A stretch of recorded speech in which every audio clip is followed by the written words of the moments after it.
Hey everybody, I'm Kevin Weiss from BodyPerformance.net, brought to you today by Riptone Fitness Products. And today we're going to talk about overhead pressing or vertical pressing. In previous videos I've already covered some squat variations without much equipment, the hip hinge pattern, horizontal pushing and pulling, and we did some vertical pulling as well.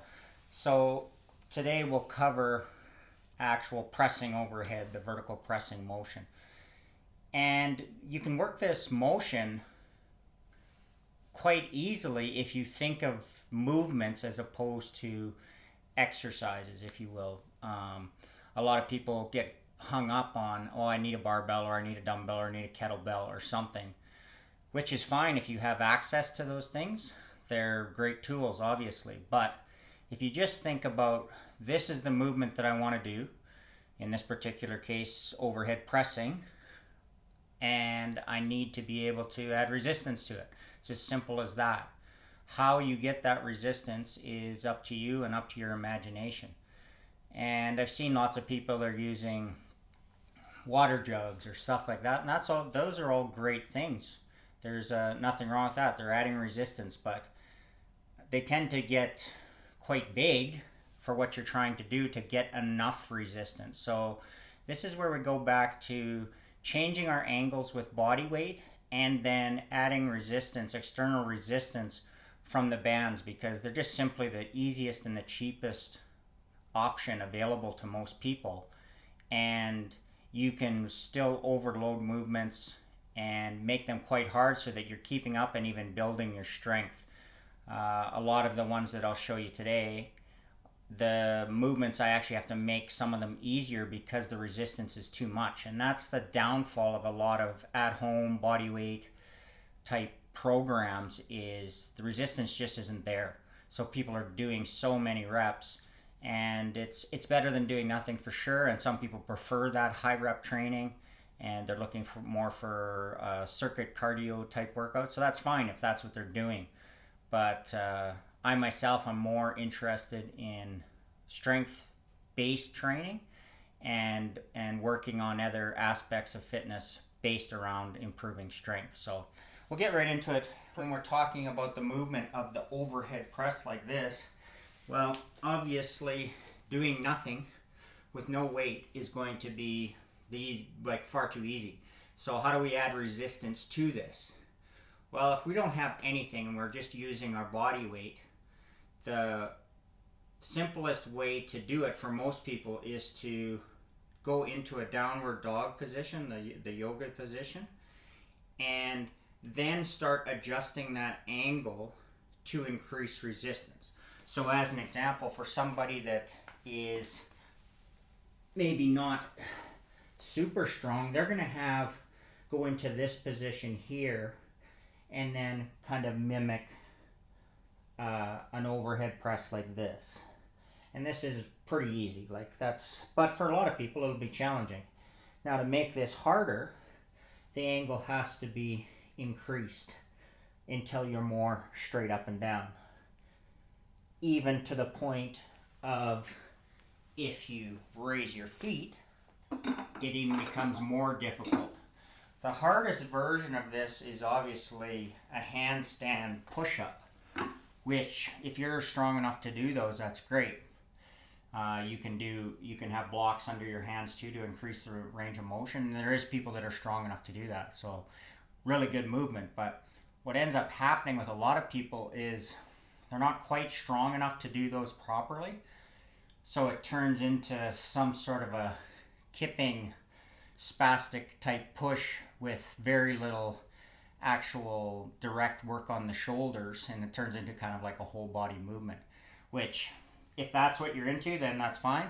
But I'm looking to essentially mimic what I'm doing with a barbell or a dumbbell. If I'm pressing overhead like this, now I want to take this movement and replicate it with other means of resistance. So like I was saying with this, that goes from here to here to here.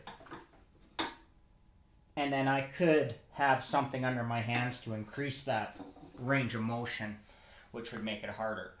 And then if you're strong enough, then you'd go up. I don't have a wall here in the camera frame that I could actually use, but you can use your imagination of how that actually works. So that's if you don't have anything available to you. But I got my handy bands again, once again, cheap bands. There you can get a good set of bands, probably 4 different resistances for around 30-40 bucks maybe. So with the barbell overhead like that, well, it's not hard to imagine doing that with the band in the same way. Set your resistance with your feet and you're pressing the same. My motion doesn't change. And obviously if you need more resistance, the heavier band. So this is probably the second heaviest band that would be in a pack that you get. But this would be challenging for me to do with this tension of band. And if you widen your feet, it also increases the tension on the band. So if I bring this up into that position, this is going to be getting challenging for me. And I can do overhead presses with 135 fairly easily. And I would compare this to probably being just a little bit less than that. And to increase, if you don't have a thicker band, you can incorporate 2 bands, a lighter one and a heavier one. And I'd be hard pressed, pardon the pun, to do more than 10 reps with that type of resistance. So that's the simplest, easiest way to get some good resistance so that you can really work the muscles. Then if you're talking about other parts of the shoulder that you want to work, the pressing movement is going to be the main shoulder work. But then there's other isolation stuff too, like your rear delts. So imagine someone doing a rear delt fly like this. Well, that's very simple to replicate with the band, with a band pull apart like that. Imagine the same thing as you are doing here.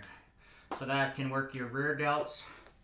You can hook the band to something and mimic a lateral raise too. And see, that's even too heavy.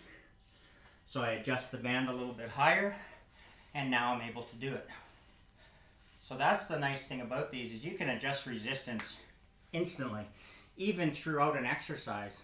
If the band is being stretched quite a bit, just using pulling as an example, that's a very hard pretty hard resistance. If I'm getting too tired and not able to complete my reps, I take a step in, all of a sudden I've taken resistance off. So it actually has a lot of benefits to it that you don't necessarily get with free weight.